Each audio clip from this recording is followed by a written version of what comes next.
কি মহারাজা বলছিলেন? কুচবিহারের মহারাজা, জি জি, যার বাড়ি এখনো কুচবিহারে আছে। আচ্ছা আচ্ছা, মানে হ্যাঁ, তো ওই মহারাজা এই রাস্তাটা বানিয়েছে।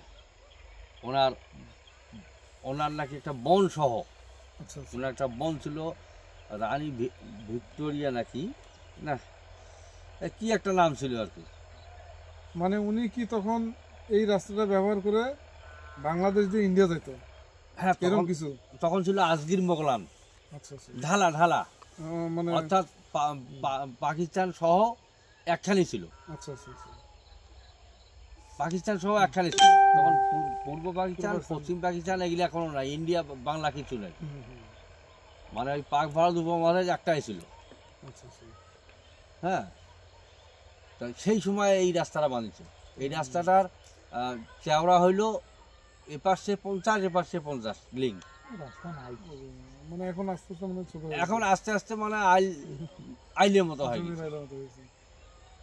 এটা কি শুরু থেকে এরকম মাটির রাস্তায় ছিল? হ্যাঁ, শুরু থেকে মাটির রাস্তা, তবে আরো উঁচা ছিল। ও না, ওই রকম উঁচা আর এখন কোথাও নাই, আগে আরো উঁচা ছিল। কে বলছে এটা বাপদাদার শোনা কথা আর কি।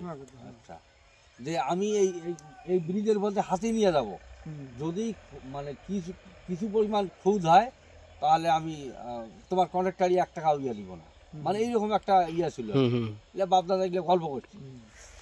তা 3টে হাতি নিয়ে গেছে প্রথমে, মানে ওই পুলটা উদ্বোধন করছে হাতি দিয়ে। এইটা বাপদাদারা গল্প করছে আর কি। এই সেই ব্রিজ এখনো আছে? সেই ব্রিজ এখনো কিছু হয়নি, তবে কিছুদিন আগে সংস্কার করছে। এটা ছিল পুরো 1.5-2 হাত চওড়া উপরটা, ওটাতে নামাজ পড়া গেছে। আর নিচটা তো এখানে অন্যরকম ওই অবস্থায় আছে। এই সংস্কারের সময় ওই উপরা পিঠটা ভাঙি ফেলেছে, ভাঙি ফেলে এই নতুন শোল লাগাই। তা নতুন শোলটা কিন্তু ভালো না, ওই আগিলাটা অনেক ভালো ছিল। নামাজ একটা লোক বসি নামাজ পড়া গেছে, রীতিমতো সুতা গেছে।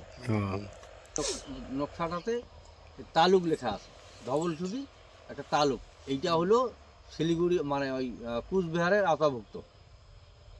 তার মানে কি পাশে যে এটা ওটা কুচবিহার নাকি? হ্যাঁ, ইন্ডিয়ার যে অংশটা? হ্যাঁ, কুচবিহার, ওটা কুচবিহার।